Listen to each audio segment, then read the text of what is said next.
Welcome to Guns and Gear Network, everyone. I want to bring you this video about investment guns. A lot of people look at firearms, and everybody knows that firearms become collectible. Not all, but a lot of guns over the years gain in value. So I wanted to touch base on that a little bit with you guys this afternoon about my opinion about buying guns as an investment.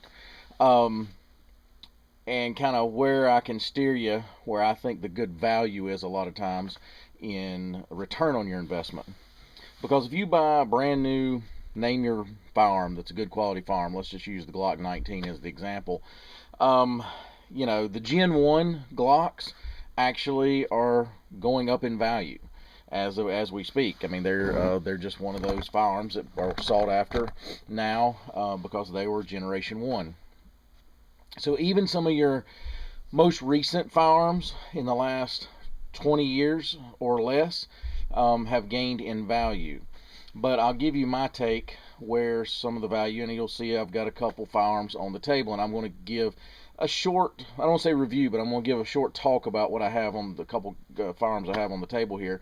The one you see in the rear, the shotgun, that is a Stevens Model 620 trench gun. And the pistol you see laying there is a German Luger. It's called the Black Widow as a nickname because of the black grips and so forth, the Bakelite grips and so forth.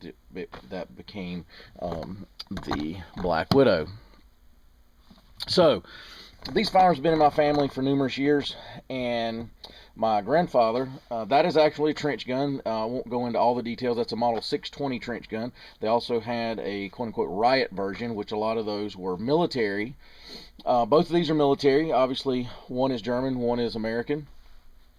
And the 620 trench gun also had a riot, quote-unquote riot version, and some of them were old trench guns converted to riot and vice versa and stuff like that. So there's a little confusion with some of these. Sometimes you have to really research. Sometimes you'll think, oh, I seen that shotgun, and you'll buy it thinking it's a $2,000 shotgun, and it's really, a $700 shotgun. And some people fake these type guns. The 620 is one of those that they will try faking off as an official trench gun when it is not. So you got to be a little careful with that. But where do I think the value is? Give you an example. My grandfather bought both these firearms years ago. Now, I don't know what he paid because I was very little when he acquired these. Maybe, as a matter of fact, I'm not even sure I was born when he acquired some of these. They were in my family pretty much as long as I can remember back. But I just did some just basic research and understanding firearms and stuff. The National Guard released those trench guns back in the 70s. So if I had to guess, he picked one up at the local armory, so forth, bought it. Just a wild guess here, guys. Maybe $150, $100 kind of price, maybe even less than that. And what I mean by that is, I remember even in my lifetime being able to go to local, what they consider a big box store back then, like a Rose's. If any of you guys remember those chain stores around, you could have bought SKS rifles for around $79. Well, you'll be lucky to find a decent SKS right now less than $300. $300 is probably the going price. So if a guy bought, and I don't, advocate anybody going out, if you got the money to do it, fine. Going out and buying, 1,000, that'd been $7,900 plus tax investment. And now what would it be worth at just $300 a piece? Now, I've got a friend of mine, he bought crates of those things. Some of you guys that follow firearms and stuff remember Mosin's. It became popular a few years ago when they hit the market, surplus type situation. And I remember right before all the assault weapons ban, it was like right at that time. It was like it just started. Sandy Hook had just happened, and they just started talking about it. And the legislators had just started talking about doing something about guns. And me and a friend of mine were in a local gun shop, and they had those things still in the crate for $88 a piece. We debated on buying one at the time. We didn't. I wound up getting a few, but not at that time. But I remember distinctly they were like $89.99 or $88.99 or something like that, right there in crates. Well, I had a friend of mine years ago buy crates of SKSs. I don't know how many comes in a crate, but I won't speculate on that. But let's say there's 10 to a crate. He bought a couple crates of them. So, and he asked me the other day, what do you think they're worth? And I said, well, they're worth a lot more than you paid for them. So my point to that is, if you look at anytime you see any, especially old military firearms in general have a following of some sort, because it gets into two categories of collectors. A, military collectors, and B, gun collectors. So you reach two audiences with one item, which is always a plus. And then sometimes if you want to get into even a subcategory of quote unquote historians and stuff like that collect memorabilia and stuff like that. But at the end of the day, you have two collectors in one. So, picking up stuff when they come out that are pretty cheap. That's like in this same collection with my grandfather. We had some old Chinese bolt rifles, the Type 99s and stuff like that I looked up, and you're talking, I guarantee you he probably paid $50-$60 for those things when he bought them. Today they're worth upwards of $1,200, depends on the condition and stuff like that, so don't hold me to exactly that price. This trench gun back here, today's market, if you look when they're bought and sold on, say, Gunbroker or something, you're looking anywhere from $1,200 to $2,500, depends on condition and matching serial numbers and all those things. This German Luger pistol here, if I had to guess, he may have spent a couple $100 on it, $100, whatever, back in the day. You're talking 60s and 1960s and 1970s. Today, that pistol with the right collector, you're looking anywhere from probably $1,200 to $2,400. Depends. But just to give you some ideas. So if you see some of these firearms out there that are pretty cheap, some of the pistols and or long guns that are especially military based, I think it's a wise investment. Now, you're not going to get rich overnight. Now, when you get these peaks and valleys of gun pricing, it's just like during the assault weapons ban talk. You saw, I don't care what kind of AR you had, it was automatically worth $1,000. Matter of fact, I was in a gun shop during all that time. I was in a lot of gun shops during that time, but one of the gun shops I was in, a guy had an SKS, which they called the paratrooper model, which actually was not a military model. That was a commercial version. They cut the barrel down and made that for commercial use, sales, because they knew that Americans like the shorter rifles. So he had one, it was in there, and he was asking like $1,300 for a SKS paratrooper. So you can meet those peaks and valleys, kind of like the stock market, when things happen in the gun community that can cause those increases. So you got to play that card a little carefully too. And then that also goes back to, Obama just, of course, with executive orders and things like that, you got to be a little careful when you're buying and collecting and selling. You can be classified as a dealer, so be a little careful with that. What I do is I buy firearms that I keep.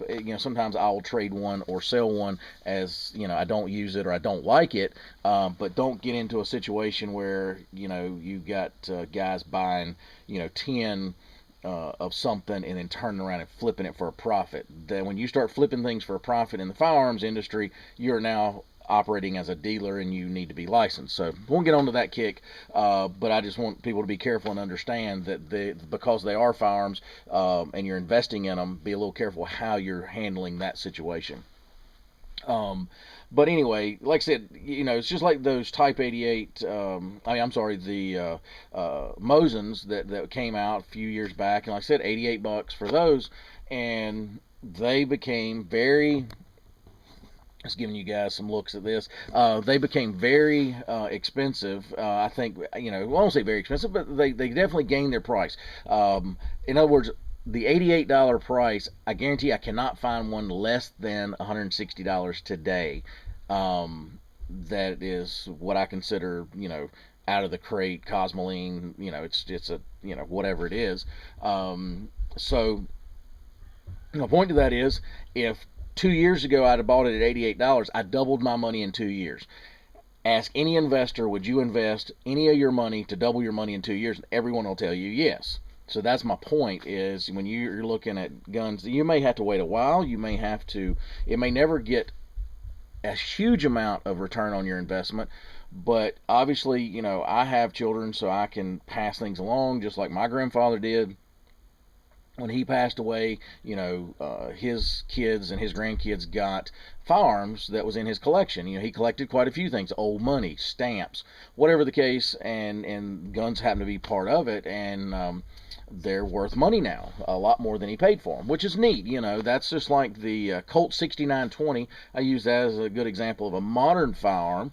And, when I was going to buy another AR, I was like, what do I want? This, that, and the other. And I said, I'm going to buy a Colt. And my son hadn't been born all that long. And I said, brings back memories. I've gotten a few Colts, Colt Pythons and stuff like that, that I didn't show tonight because I didn't want to drag all that out of the safe. But, that was my grandfather's. And Colt is a good one that always usually holds its value or goes up in value. So when I bought another AR, I said, I'm going to buy a Colt. I've had one in my collection in the past, got rid of it. I've had, numerous ones. And then a friend of mine had the 6920 in his gun shop, brand new in the box. And I said, I'm going to buy that and I'm going to put it back. And then, of course, I've got other Colts, but like an SP1 and stuff that also go up in value. So that's my point. Certain brands go up in value, especially like a Colt. So keep that in mind too when you're researching. But I think the best bang for your buck, and that is entry level collecting, is a lot of the old military rifles and firearms or pistols that come out. I think those are your best investments. You've got a lot of the pistols, Eastern Bloc pistols and stuff that come around, and some of the Russian stuff, this, that, and the other.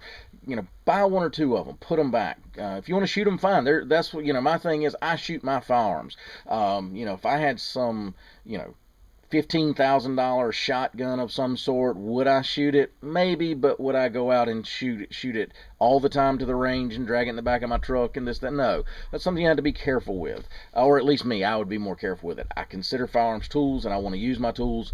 But there's certain things, this German Luger here, but I hadn't shot it in 20 years.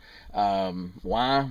I don't know. Well, I'll take that back. I may have shot it in the last 15 years, but I just don't shoot it a lot. I have other guns I like shooting more, but would I shoot it? Yeah. Somebody said, hey, I've never shot a German Luger. Can I shoot it? Sure, come on. The shotgun back there, again, that's one of those that I hadn't shot since I was a kid, and I think I took it deer hunting. Last time I took it in hunting or something maybe, and then when I got done hunting, I went out and shot a few rounds with it.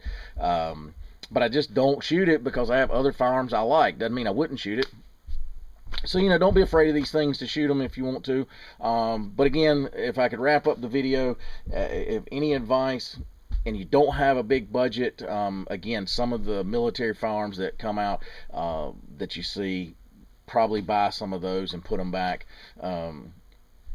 Should be a safe bet, because once the gun becomes collectible, i.e. some of the Colts and stuff like that, then it gets expensive. Yes, it's an investment that you're already investing in something that the price has gone up since it was released, or turned into surplus and brought on the markets and stuff like that. So if you catch some of the military stuff early when it first is released, like the Mosins, again, less than $100, that's a pretty safe bet with investment. So anyway, guys, just want to touch briefly on that. I'm going to show you this German Luger here. These are very neat. It has the toggle style mechanism here that's really neat and unique to this firearm. But that's that. And then you have this Stevens model here that's really nice. I really like it. It's all original, and a lot of times you'll see those with different butt pads and stuff that's been added or changed or whatever. But as far as I know, that one's all original, and very glad to have it in my collection. And I think these are prized, not so much for what they are. Yes, that's really cool what they are, but the fact that they were my grandfather's and stuff like that, kind of the history that goes along with it, that's about as important to me as anything, to be honest with you. So I think your kids, if you have some, or grandkids, would be glad to have some of these and say, hey, these were my grandfather's. So they'll always stay in my collection, and my son will hopefully be, he's already interested in firearms. So I'm hoping that will continue throughout his life, and he'll like that, and a hobby we can enjoy. And these are things I can pass along to him, and they'll just stay in my family for generations, hopefully. So pretty neat. So anyway, guys, I appreciate you tuning in. If you have any questions, post those below. If you have any experience about collecting or advice you'd like to give, feel free to share that with us. And as always, appreciate you tuning in. Like, share, and subscribe, and we'll be bringing you another video shortly. Have a good day, guys.